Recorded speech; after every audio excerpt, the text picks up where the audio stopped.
सारा विश्व में भक्त लोग बोलेंगे माधव आए हैं और चारों ओर माधव नाम भी प्रचार होगा। पर महापुरुष अच्युतानंद ये लिखे हैं, सभी मनुष्य समझ नहीं पाएंगे और बोलेंगे ये सही नहीं है। कुछ लोग बोलेंगे तो कलियुग का अंत नहीं हुआ है। तो ऐसे शास्त्र तो जो नहीं पढ़े हैं वो बताएंगे और ज़्यादातर मनुष्य भगवान के अवतार के बारे में अनजान रहेंगे। पर चारों जो तपी थे, जो वानर सेना में थे, जो गोपी थे, वो भक्त प्रभु की संपर्क में आएंगे और मालिका को समझ के प्रभु की शरण में आके धर्म संस्थापना में अपना सहयोग और प्रभु की चरण में अपने आप को समर्पण करेंगे। प्रभु बोले जब कलियुग का अंत होगा मैं मानव रूपी धारण करूंगा। छोटा बच्चा होके मैं माता और पिता की गर्भ में धरती पर जन्म होऊंगा और उसी समय मेरे भक्त के सिवा सभी पहचान नहीं पाएंगे और जो पहचानेंगे वो मेरे चारों जुग की भक्त होंगे। बोलो प्रेम शांति कवार हरि हरि। तो इस जन्म में भगवान जगन्नाथ कल की होंगे और कल की अवतार जो है बलराम अलग नहीं आएंगे, क्योंकि बलराम भाया और भगवान कृष्ण दोनों एक शरीर में कल की भगवान होके आएंगे, जिसको वाल्मीकि कल्प में महापुरुष अच्युतानंद ने यानी महामुनि वाल्मीकि को सभी मुनि ऋषियों ने नैमिषारण्य में प्रश्न करे भगवान कल की जो आएंगे उनका साथ बलराम क्या आएंगे? तो वाल्मीकि महामुनि बताते नहीं, इस बार प्रभु एक शरीर में दोनों तत्व को पकड़ के एक शरीर में आएंगे और नाम रहेगा सत्य अनंत माधव और माधव नाम सारा विश्व में प्रचार होगा। माधव माधव नित्य चहल पीव देखिला बेलकु ताकू चिन्हि न पारिब। माधव माधव जय श्री सत्य माधव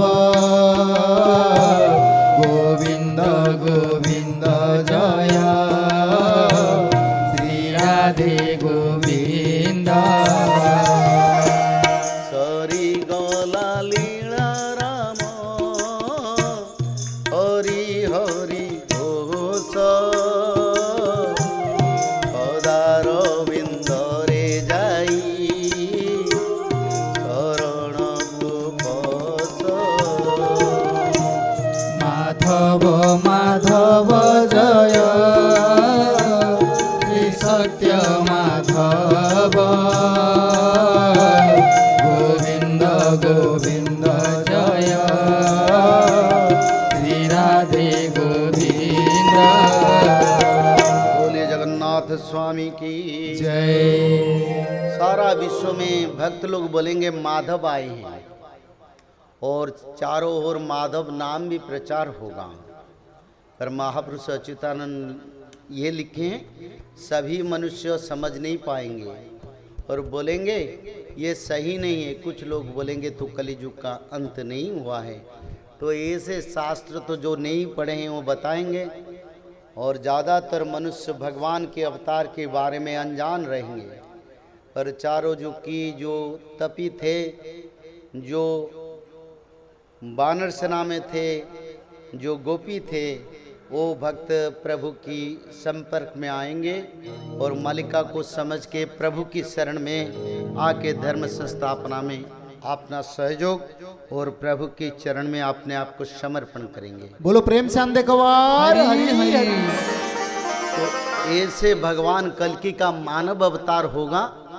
जो द्वंद्व है जो सुन रहे हैं चैनल के माध्यम में, जो यहाँ बैठे हैं, आप लोगों को संपूर्ण उसको मैं क्लैरिटी और क्लियर कर रहा हूँ, क्योंकि कई प्रचार हो रहा है भगवान कल की मानव रूप में नहीं आएंगे, प्रकट होंगे। हाँ, प्रकट तो जरूर होते हैं हर युग में, हर समय में, पर अपनी इच्छा है में प्रभु जन्म होते हैं, अपनी इच्छा में स्वधाम जाते हैं। पर वेद की अनुसार उनका मानव जन्म और पितृ मातृ संतान परिवार परिजन सखा सोदर बंधु भक्त हर युग में थे और इस युग में भी होंगे। और वाल्मीकि कल्प में वाल्मीकि महामुनि को ऋषि मुनियों ने ये पूछ रहे हैं बलराम भाई कहीं आएंगे? तो वाल्मीकि महामुनि बताते हैं प्रभु इस बार एक शरीर में आएंगे, जिसको वाल्मीकि कल्प में वाल्मीकि महामुनि ने लिखे हैं दक्षिण पटरे बलराम भाईटी रहिवे वाम अंगे चक्रधर स्तंभुत हुईवे। यानी प्रभु की दक्षिण स्कंध से दक्षिण शरीर नील धवल, एक तरफ से बलराम दूसरी तरफ से कृष्णा नील धवल रूप रहेगा और एक तरफ से रहेंगे भगवान बलराम, दूसरी तरफ से कृष्ण रहेंगे। माधव माधव माधव माधव माधव माधव माधव